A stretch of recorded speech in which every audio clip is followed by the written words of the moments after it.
নমস্কার বন্ধুরা, শুভ সকাল। আশা করছি সকলেই খুব ভালো আছো ও সুস্থ আছো। সকলকে অনেক স্বাগত জানাই সাথী ভিলেজ লাইফের পক্ষ থেকে। আমি সাথী নতুন একটি ব্লগে। আজ রবিবার, আজ শ্রাবণ সংক্রান্তি। তো আজ তো বাঙালির প্রতিটা ঘরে ঘরেই আর কি মনসা পুজো। তো সকলকে আগেই জানাই শুভ মনসা পুজো। তো এই যে দেখুন, মনসা পুজোর দিন আমাদের একটা নিয়ম আছে, সেটা হলো চালের ছাতু, তিলের ছাতু সব কিছু করে আর কি আমাদের ভাষাতে বলা হয় নেরোই ছাতু। তো সেটা বানানোরই প্রস্তুতি চলছে। এখানে মাকে আমি তিলগুলোকে মিক্সারের ভেতরে খোসাগুলো ছাড়িয়ে দিয়েছি। তারপরে খোসাটাকে ভালো করে ঝেড়ে নিয়ে মা স্নান করে এসে এখানে দেখুন এই যে বাড়িতে চাল ভাজছে। চাল ভাজা খেতে আমার ঠাকুমা ভীষণ ভালোবাসতো। তো আগে দেখতাম বৃষ্টি নামলে মা এরকমভাবে চাল ভেজে দিত ঠাকুমাকে। আর এই যে এটা আগে আমাদের বাড়িতে গামলা গামলা মাখানো হতো, প্রায় না হলেও 10-12 কিলো চালের করা হতো।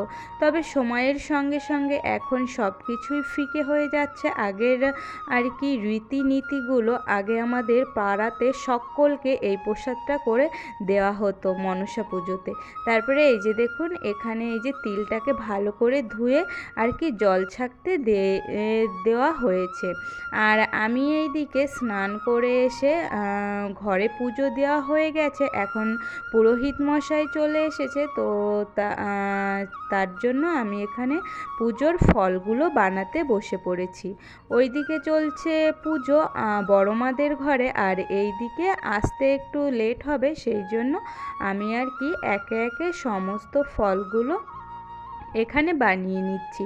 তবে মনসা পুজো তো একটু সকাল সকালের দিকেই হয়, ওই জন্য পুরোহিত মশাইও এসেছেন ওই তখন আর কি 1টা মতন বেজেছিল, এরকম সময়তেই চলে এসছে। তো ইচ্ছা ছিল একটু অন্যান্য প্রসাদ বাড়িতে বানানোর, তবে হাতে একদমই সময় পাইনি, সেই কারণে আর বানানো হয়নি। যেমন লুচি সুজি এগুলো বানানোর ইচ্ছা ছিল। তো যাই হোক, যেভাবে আর কি তিনি পুজোটা নিতে চেয়েছেন সেভাবেই তো হবে। ওইদিকে আমার ফলগুলো সব বানানো হয়ে গেছে, আর এইদিকে পুজোর মেন জিনিস যেটা নৈবেদ্য, যেটা ছাড়া কোনো পুজোই আর কি সম্পূর্ণ হয় না, সেটাকে আমি এই যে এখানে একে একে প্রস্তুত করছি। তো নৈবেদ্যতে এখানে তো চালের ভোগই দিতে হয়, আর এটাই সাধারণত সকলেই দিয়ে থাকে। এখানে দেখতে দেখতে আমার এই যে দেখুন নৈবেদ্যটা আস্তে আস্তে করে আমি গুছিয়ে ফেলেছি। আর এখন প্রত্যেকটা আর কি মুষ্টিতে একটা করে কলা আমি ছাড়িয়ে এই যে দিয়ে দিচ্ছি।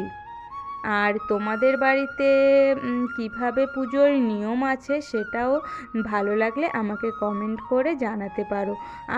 এই পুজোটাকে অনেকে অনেক নামেই আর কি বলে থাকে, যেমন পদ্মপুরাণ, তারপরে শ্রাবণ সংক্রান্তি, মনসা পুজো, এরকমভাবে অনেকের মধ্যে অনেক রকম নিয়মকানুন থাকে। তো এই যে কথা বলতে বলতে আমার নৈবেদ্য সাজানো হয়ে গেছে। এখন এখানে দিয়ে দিলাম আর কি কাঁচা দুধ। তো ওইদিকে ফলের ভোগটা নিয়ে গিয়েছি, আর এইদিকে এখন এই যে নৈবেদ্যটাও রেখে দিয়ে আসলাম। আর পুজোর যেটা মেন জিনিস, এই যে আমি এখন দুধ কলাটাকে প্রস্তুত করে আর কি পুজোর ওখানে রেখে দেব। তো এই যে দেখুন পুরোহিত মশাই আসছেন, তার আগে আমি সমস্ত কিছু রেডি করে ফেলেছি। এই যে ভোগ প্রসাদ, আর ওই যে তো আগের ব্লগে দেখিয়েছিলাম যে আমাদের আগের দিন আর কি বাসি ঘট পাততে হয়।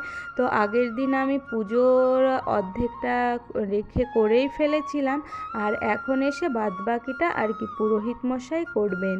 তো এইভাবে বাসি ঘটে কার কার বাড়িতে পুজো হয় সেটাও কমেন্ট করে জানাতে পারো। দেখুন পুজো দেওয়া হয়ে গেছে, তখন আর ক্যামেরা করতে পারিনি। অঞ্জলি দিয়ে এই যে ফুলটাকেও কানের পাশে গোজা আছে, আর তার কিছুক্ষণ পরে এই যে প্রসাদ সকলকে দিয়ে এখন নিজেও নিয়ে নিয়েছি। তো তারপরে এই যে বিকালের দিকে তখন যে চালগুলোকে আর কি মা ভেজে রেখেছিল পুজোর পরে, এখন এইগুলোকে আর কি ছাতু করার জন্য নিয়ে এসেছি। তো যেটা বলছিলাম, আগে গ্রামের সমস্ত কাকুরা জেঠুরা সকলেই আসতো আমাদের বাড়িতে এই প্রসাদটা খেতে। আতপ চালের মধ্যে নারকেল কুড়া আরও অনেক কিছু দিয়ে বানানো হতো। ওইটাকে বলা হতো নেরোই প্রসাদ। আর এই যে এটা হচ্ছে আতপ চাল আর আর কি চালের ছাতু, আর ওই যে তিলের ছাতু, সমস্ত কিছু একসঙ্গে দিয়ে, আর এটার ভিতরে দেওয়া হয়েছিল নারকেল কোড়া, আর দেওয়া হয়েছিল চিনি আর কলা, সব কিছু দিয়ে এই যে এখানে মা এখন মাখছে। আর তোমাদের কাদের কাদের ভেতরে এই প্রসাদটা বানায় তো আমাকে কমেন্ট করতে ভুলো না। তো তারপরে প্রসাদ নিয়ে এই যে চলে এসেছিলাম লিমাকে নিতে। লিমা গিয়েছিল বেড়াতে, সেখান থেকেই এসছে আর আমাকে বলেছিল আর কি নিতে আসতে, তো আমিও চলে এসেছিলাম। আর দেখুন দিদি বাড়ির থেকে বেশ অনেক ধরনেরই গাছ নিয়ে এসেছে। এটা ছিল ব্ল্যাকবেরি গাছ, তো আরও ভেতরে অনেক রকমের গাছ ছিল। তো যাই হোক, সব কিছু মিলিয়ে আজকের ব্লগটি এতটুকুই ছিল। তোমাদের কেমন লাগলো তা আমাকে জানাতে ভুলো না। সকলে সুস্থ থেকো, ভালো থেকো। আবারও খুব শিগগিরই দেখা হবে একটি নতুন ব্লগে। ততক্ষণের জন্য আসি।